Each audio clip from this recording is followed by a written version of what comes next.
Hi, this is a screencast to help you with the lesson, and especially in case you were absent, this might be very, very handy.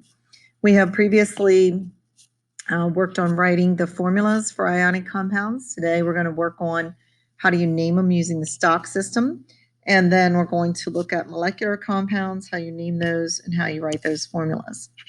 So for naming ionic compounds, a couple of things that you have to do. You need to figure out what are the two ions, including the charges, that make up the compound. And we'll do some examples and show you that. Remember that the positive ion is always first in the formula, and it's also first in the name. If the cation is polyvalent, you must include a Roman numeral. So how do you know which ones? Remember on the ion chart, those are the ones that are in bold.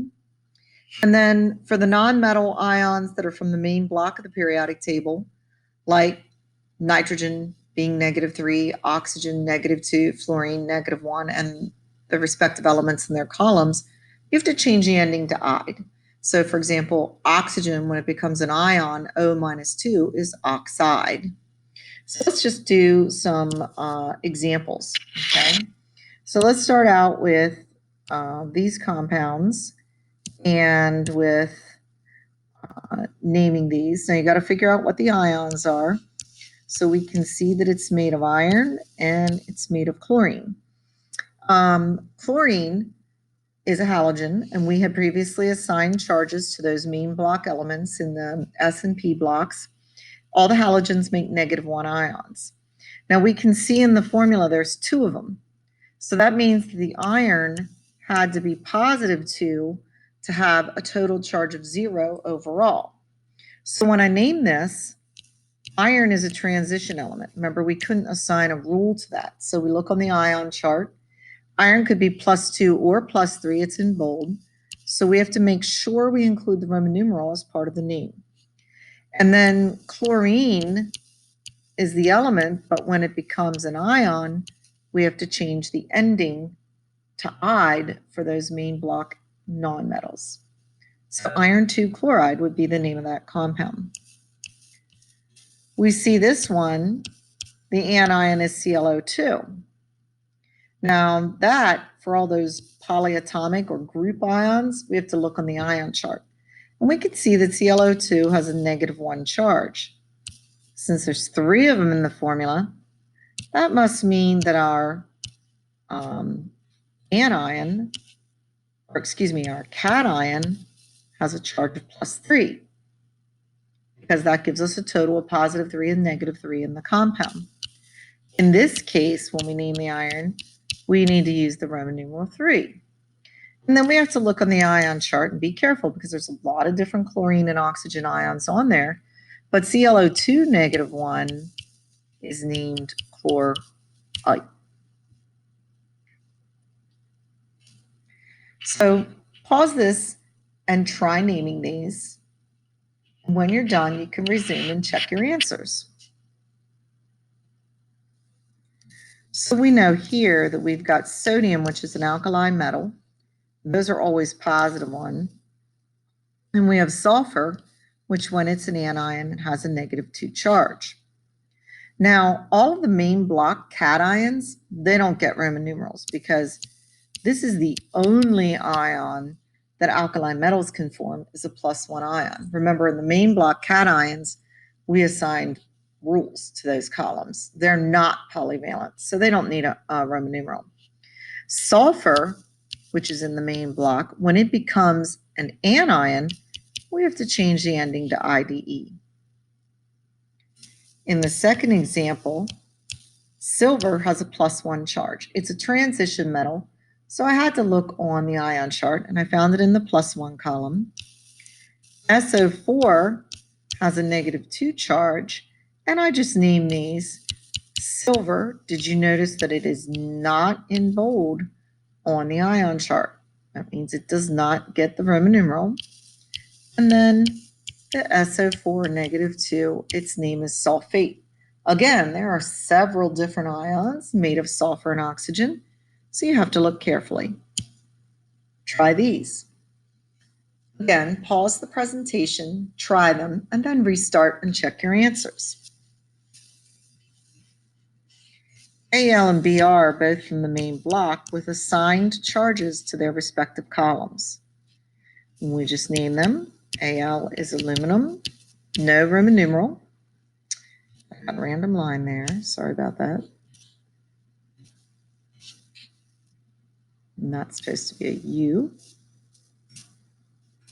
Maybe I better just erase. Okay. And then Br minus 1, bromine becomes bromide. For the next one, SN and NO3. Now, NO3 is a polyatomic anion.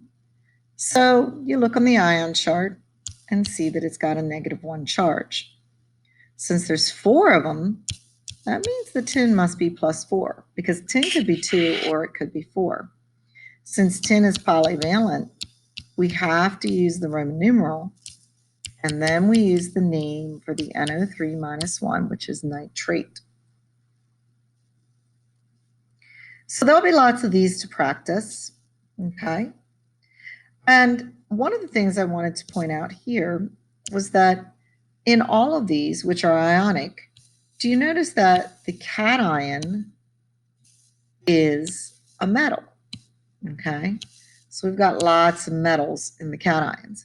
The only cation that is not a metal is that ammonium cation. That's NH4 plus 1. And that one is a polyatomic group of nonmetals that behaves like a cation. So how do we know the ionics from the moleculars? Well, for the moleculars, it's going to be made of 2 nonmetals. Now remember, nonmetals, they both have, both of these nonmetals would have higher electronegativity values, really good attraction for electrons. So neither one of them is very likely to make a cation. And so this is not ionic bonding. In these cases, it is covalent bonding, and we call them molecular compounds. When you have a molecular compound, you need to do the formulas a little bit differently. The names will be using prefixes, and the formulas, we just use the names of the elements, the prefixes, and an IDE ending. So jot down these prefixes. You can pause this, jot them down, and then restart and move on for some examples. So this is the naming system for the binary molecular compounds, meaning that there's only 2 elements. There are lots of other molecular compounds with 3 or more elements, and they all have different naming systems. This is just for the binary moleculars. So to name it, you name the first element and you use a prefix. And the only time you don't use a prefix is if it's mono. For example, CO2. Okay, the carbon and oxygen are both nonmetals. We don't say monocarbon, we just say carbon. Okay, but if you had a compound that started like N2, you would use a prefix, you would say dinitrogen. For the second element, you use a prefix and you use an IDE ending. Okay, for example, CO2, we don't say carbon dioxygen, we say carbon dioxide. We change that ending. Okay, so I put the prefixes to the side. So let's practice. Do you see how there's no prefix in front of the sulfur? So that means there's just 1. And then tri means 3, and this means oxygen. So there's 3 oxygens. Now, sometimes I get a question, since we just did the ionics, people will say, well, isn't SO3 sulfite? Remember, SO3 is sulfite when it's got 2 extra electrons. It has to have a charge.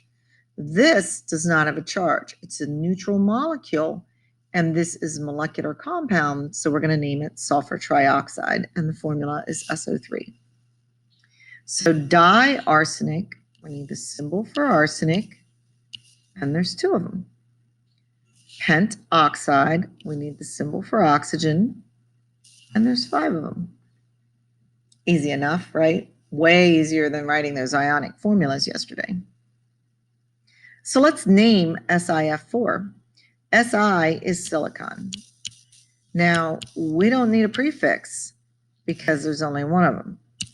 So no prefix is included in that name. It's assumed when there's no prefix that there is only 1. So for the F, there's 4 of them. So I'm going to use the prefix for 4, tetra. And then F is fluorine, but remember you have to change the ending to IDE. So that is silicon tetrafluoride. For the next one, there's 2 phosphorus, so diphosphorus. And then there's 5 chlorines, so pentachloride.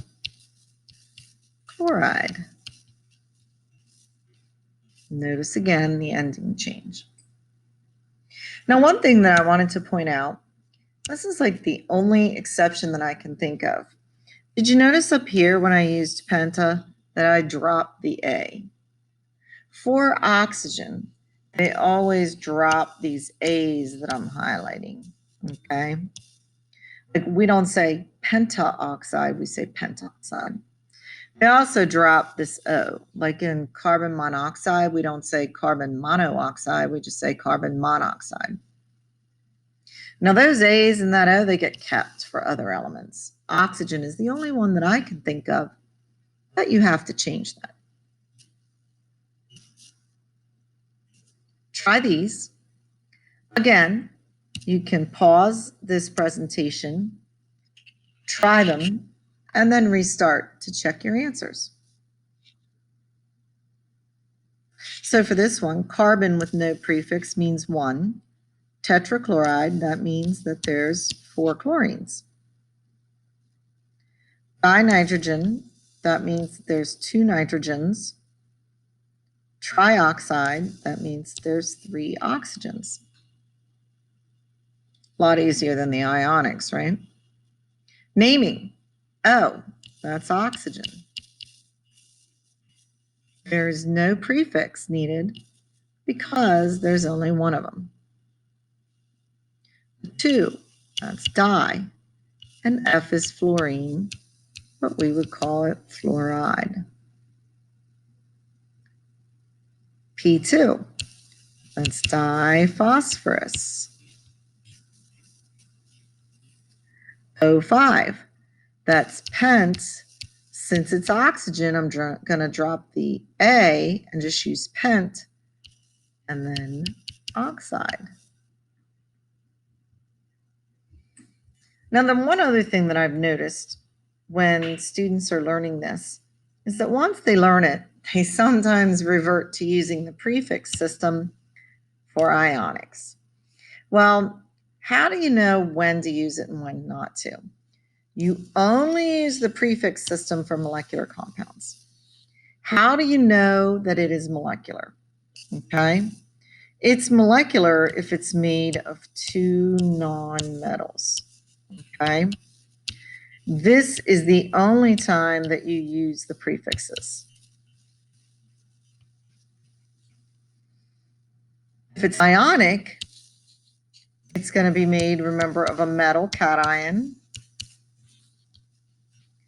and a nonmetal anion. You're going to have a metal and a nonmetal. The only one that I can think of that's not a metal cation is ammonium, NH4 plus 1.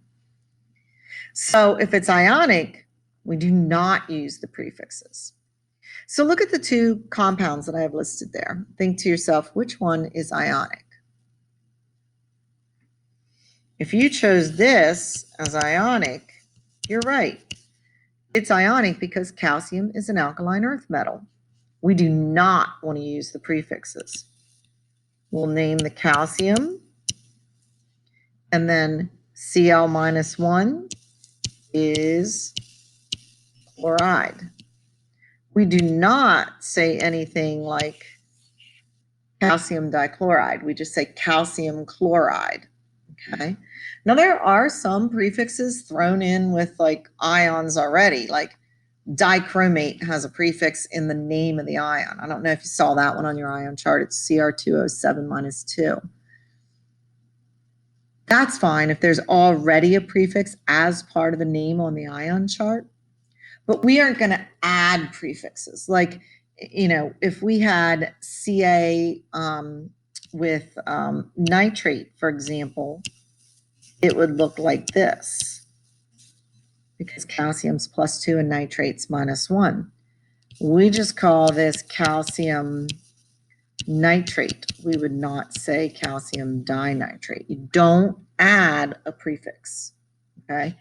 Even though there's two of them, you do not use prefixes.